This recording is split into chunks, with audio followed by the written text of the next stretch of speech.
વલસાડ શહેરના હાલર વિસ્તારમાં આવેલ ગુલશન એપાર્ટમેન્ટના 2 ફ્લેટની બાલ્કની ધડાકાભેર તૂટી પડતા સવારના અરસામાં ભારે દોડધામના દ્રશ્યો સર્જાયા હતા।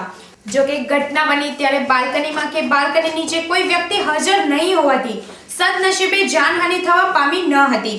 આ ઘટના અંગેની પ્રાપ્ત થતી વિગતો અનુસાર વલસાડ શહેરના હાલર વિસ્તારમાં પાણીની ટાંકી સામે પ્રાથમિક શાળા પાસે આવેલા ગુલશન એપાર્ટમેન્ટ એ ની પહેલા અને બીજા માળની એમ 2 બાલ્કની ધડાકાભેર તૂટી પડતા લોકો ઘરોમાંથી બહાર દોડી આવ્યા હતા। આ ઘટના સવારે લગભગ 8 વાગ્યાના અરસામાં બની હતી અને તે સમયે સ્થળ ઉપર કોઈ નહીં હોવાથી સદનસીબે કોઈ જાનહાનિ થવા પામી ન હતી।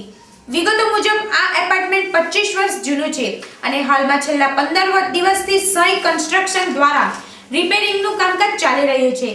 જે ફ્લેટોની બાલ્કની તૂટી પડી છે તે ફ્લેટ પૈકી A1 માં વિનોદભાઈ દેસાઈ અને A2 માં શૈલેષભાઈ છગનલાલની માલિકીના હોવાનું જાણવા મળ્યું છે। ઘટના અંગેની જાણ થતાં જ મામલતદાર RC લિંબાચિયા અને નગરપાલિકાનો કાફલો સ્થળ ઉપર દોડી ગયો હતો। વલસાડ શહેરના હાલર વિસ્તારમાં રંગ અવધૂત પ્રાથમિક શાળા આવેલી છે તેની નજીક જ આ બાલ્કની તૂટવાની ગંભીર ઘટના બની હતી। જો કે આ ઘટના બની ત્યારે શાળાના બાળકો શાળામાં પહોંચી ગયા હતા અને ત્યારબાદ બાલ્કની તૂટી પડી હતી જેથી બાપજીનો ચમત્કાર સર્જાયો હતો। આ એપાર્ટમેન્ટ નજીકથી શાળામાં જતા બાળકો પસાર થતા હોય છે ત્યારે મોટી જાનહાનિ થવાની શક્યતા હતી પરંતુ રામ રાખે તેને કોણ ચાખે। ઉક્તિ મુજબ તમામ બાળકો પસાર થઈ ગયા બાદ આ ઘટના સર્જાતા સદનસીબે દુર્ઘટના થતી સહેજમાં રહી ગઈ હતી। શહેરમાં કઈ કેટલીય ખખડધજ ઇમારતો ઊભી છે અને તેનું મરામત પણ નથી કરાયું ત્યારે વર્ષો જૂના એપાર્ટમેન્ટ શોધી કાઢી તંત્ર કામગીરી શરૂ કરે તેવી લોક માંગ ઉઠવા પામી છે।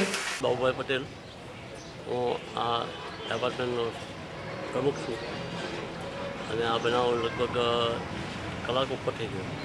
બનાવમાં શું છે, જલ્દી આ કામ ચાલુ હતું પણ કામ હજુ એટલે અત્યારે કોઈ કામ ચાલુ કરેલું નહીં પણ તે પહેલાં કામ ચાલુ કરવા પહેલાં જ નીચે આવી ગઈ અત્યારે જર્જરિત થઈ ગયેલું હતું અને તે પહેલાં અમે 15 દિવસ પહેલાં આ કામની શરૂઆત કરી હતી। અમે આ સહાય કોન્ટ્રાક્ટર